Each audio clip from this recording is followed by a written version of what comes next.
হাজার হাজার কোটি টাকার খেলাপি ঋণ এবং ব্যাংক ও শেয়ার কেলেঙ্কারিতে নাম এসেছে সালমান এফ রহমানের। গেল কয়েক মাস ধরে দুদক তার বিরুদ্ধে দুর্নীতি তদন্ত করতে যেয়ে বেরিয়ে আসছে থলের বিড়াল।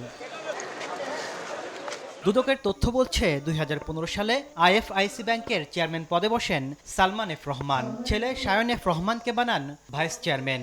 বাবা ছেলে মিলে নতুন নতুন প্রতিষ্ঠান খুলে সেসব প্রতিষ্ঠানে ঋণ নিয়ে সেই টাকা বিনিয়োগ করত বেক্সিমকো গ্রুপে। এভাবে কাগজে প্রতিষ্ঠানের নামে ২৩৭৫ কোটি টাকা আত্মসাতের অভিযোগ ওঠে সালমান এফ রহমানের বিরুদ্ধে। যদিও দুদকের অন্য একটি নথির তথ্য বলছে অন্তত ১৪টি কাগজী প্রতিষ্ঠানের মাধ্যমে আইএফআইসি ব্যাংক থেকে আত্মসাৎ করেছেন ৭,১২৯ কোটি টাকা।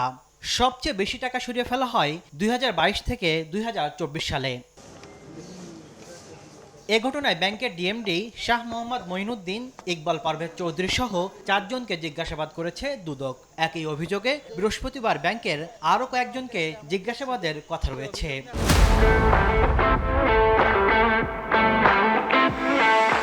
আমার আইডিয়া নেই, আমি এখানে আসছি নতুন এসেছি, আমি আসছি ৬ মাস হয়েছে।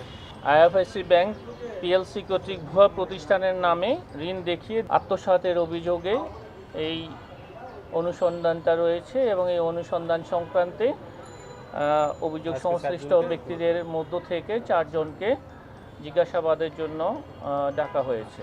এদিন আওয়ামী লীগ নেতা ও সাবেক এমপি আব্দুস সুবহান গোলাপের যুক্তরাষ্ট্রে ৯টি ফ্ল্যাট সহ ৬৮ কোটি টাকার অবৈধ সম্পদ ও ৯৭ কোটি টাকার সন্দেহজনক লেনদেনের অভিযোগে মামলা করেছে দুদক। সংসদ সদস্য হিসাবে দায়িত্ব পালনকালে ক্ষমতার অপব্যবহার, বিভিন্ন অনিয়ম ও দুর্নীতির মাধ্যমে যুক্তরাষ্ট্রের নিউ ইয়র্কের কুইন্সে ৯টি ফ্ল্যাট ও বাড়ি সহ ৯৭ কোটি ৬৩ লক্ষ টাকারও বেশি অস্বাভাবিক এবং সন্দেহজনক লেনদেন করার অপরাধ অনুসন্ধানকালে প্রমাণিত হয়েছে। ইসলামী ব্যাংক থেকে এস আলম গ্রুপ সংশ্লিষ্ট প্রতিষ্ঠানের ১,০৯২ কোটি টাকা আত্মসাতের মামলায় ২০ জনের দেশ থেকে নিষেধাজ্ঞা দিয়েছে দুদক। তাসলিম তৌহিদ, সময় সংবাদ, ঢাকা।